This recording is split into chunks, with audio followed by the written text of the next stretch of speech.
ITI बनाएंगे, ITI में लोगों को ट्रेनर बनाएंगे, ये पूरा उन्होंने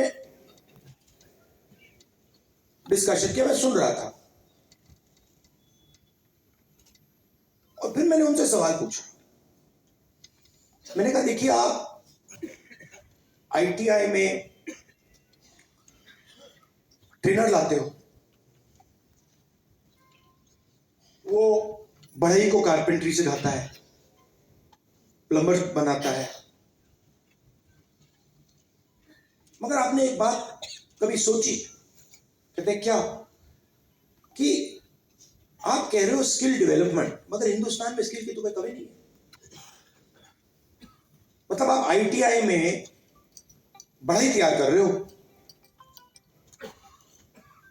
मगर हिंदुस्तान में लाखों पर बढ़ई हैं, उनसे आप क्यों नहीं ट्रेनिंग कराते?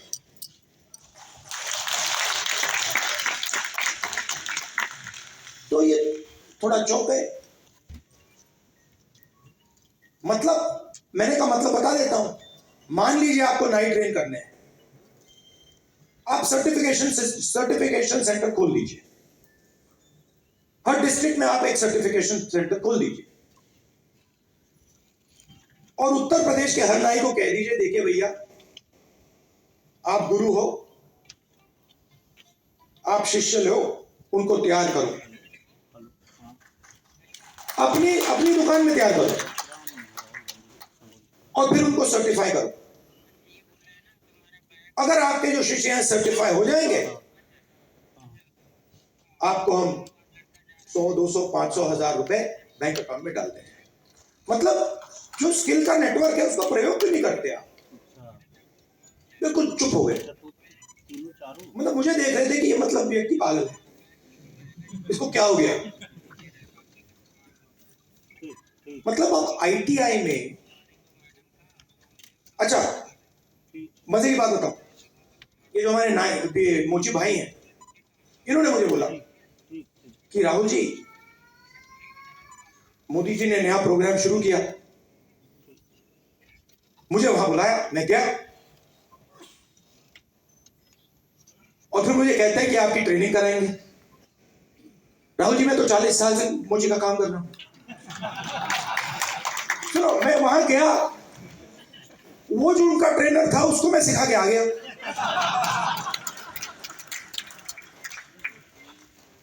तो बात क्या है,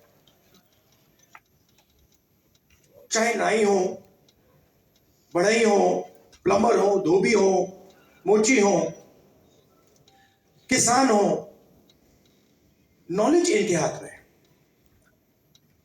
मगर सिस्टम इनसे कोई बात ही नहीं करता। सिस्टम दूसरे डायरेक्शन पे चल रहा है। आपने आईटीआई बना दी, हमारी सरकार ने बनाई, मगर उसका जो नॉलेज सिस्टम है उसका तो कोई कनेक्शन ही नहीं है। तो मैंने उनसे कहा देखो, मैं आपको बताता हूं, अगर आपने नाइट ट्रेन करने हैं, मान लो आपने हिंदुस्तान में 10 लाख नाई ट्रेन करने हैं,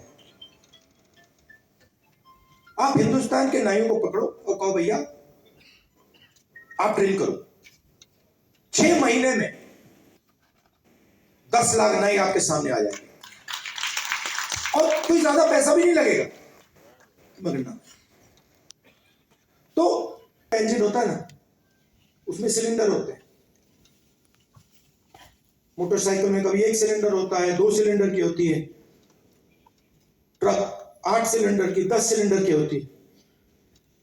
हिंदुस्तान में, मान लो हिंदुस्तान के इंजन में 10 सिलेंडर है, काम सिर्फ 1 सिलेंडर कर रहा है। मतलब 90% लोग बाहर बैठे हुए हैं और देख रहे हैं, और उनके सिस्टम में कोई भागीदारी नहीं। उनके सिलेंडर में ना पेट्रोल मिलता है, ना मेंटेनेंस होती है, ना कोई चेकिंग होती है। एक सिलेंडर छोटा सा टक टक टक टक टक टक टक चल रहा है, कह रहे भैया दुनिया में, और कहते भैया सुपर पावर बन जाएगा। कैसे सुपर पावर बन जाएगा?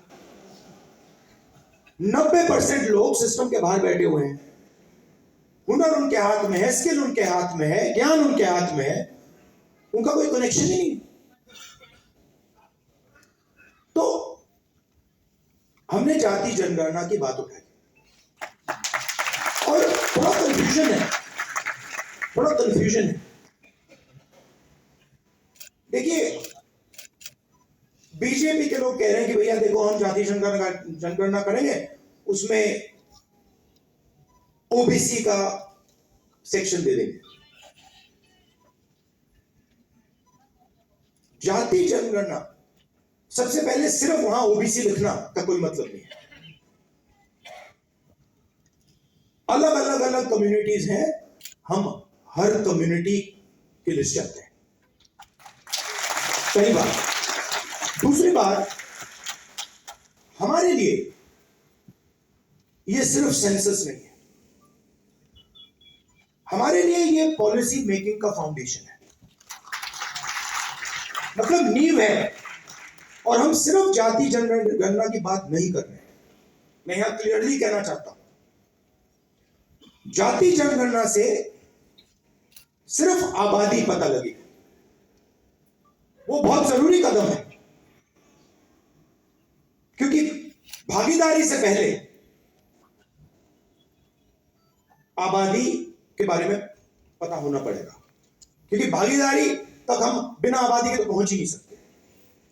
मगर आबादी लास्ट कदम नहीं है। आप ये मत सोचिए कि आइडिया ये है कि भैया जाति जनगणना हो गई, उसमें सबकी गिनती हो गई और बात वहां खत्म हो जाएगी। नहीं, ये मेरा विजन नहीं, ये पहला कदम है। मेरा विजन है कि हिंदुस्तान में धन किस प्रकार से बांटा जा रहा है।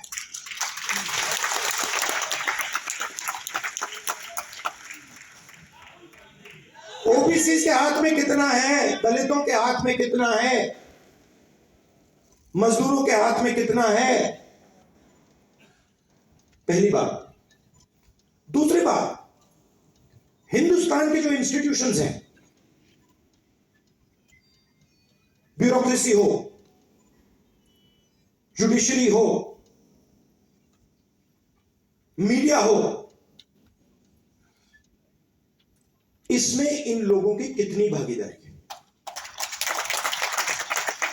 मतलब हम ये समझना चाहते हैं कि कॉन्स्टिट्यूशन ने कहा था कि एक व्यक्ति को एक वोट मिलेगा, मतलब सारे के सारे हिंदुस्तान के जो सिटीजन्स हैं वो समान, एक समान है, एक जैसे। तो हम ये पूछ रहे हैं कि अब 70 साल हो गए, कॉन्स्टिट्यूशन हमारे सामने है, पढ़ा है हां या ना, और कितना पढ़ा है।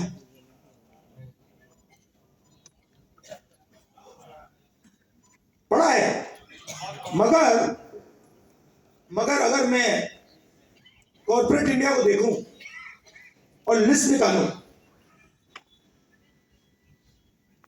और हिंदुस्तान के 500 सबसे बड़े उद्योगपतियों की लिस्ट निकालूं, मैंने निकाला है, उसमें आपको एक भी दलित, एक भी आदिवासी, एक भी पिछड़े वर्ग का व्यक्ति नहीं मिलेगा।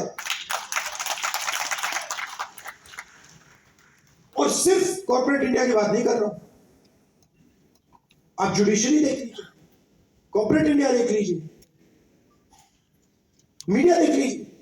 आप मुझे बता दो, नेशनल मीडिया में दलित एंकर का नाम बता दो मुझे, आदिवासी एंकर का नाम बता दो, ओबीसी एंकर का नाम बता दो, कौन है बता दो। तो नैरेटिव बनाते हैं ना। आप देखिए, हिंदुस्तान में 50% आपने कहा कि आधी आबादी ओबीसी है, उसमें आप 15% दलित जोड़ दीजिए, 8% आदिवासी जोड़ दीजिए। माइनॉरिटीज की बात मैंने अभी की भी नहीं, 73 आता है, 73% दलित, आदिवासी, ओबीसी। कॉर्पोरेट इंडिया में 0,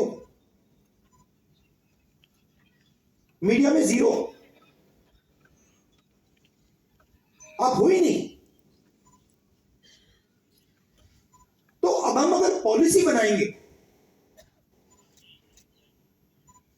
और हिंदुस्तान की जो सच्चाई, जो रियलिटी है, उसकी बेसिस पे हम पॉलिसी नहीं बनाएंगे तो उसका क्या मतलब? तो मैं आपसे ये कहना चाहता था कि जाति जनगणना हमारे लिए सिर्फ गिनती नहीं है, जाति जनगणना हमारे लिए पॉलिसी फ्रेमवर्क है और एक प्रकार से हमारा गाइड, जैसे कॉन्स्टिट्यूशन हमारा एक गाइड है जिसपे ये लोग रोज आक्रमण कर रहे हैं। जाति जनगणना, सोशो इकोनॉमिक सर्वे, इंस्टीट्यूशनल सर्वे, ये हमारा दूसरा गाइड है।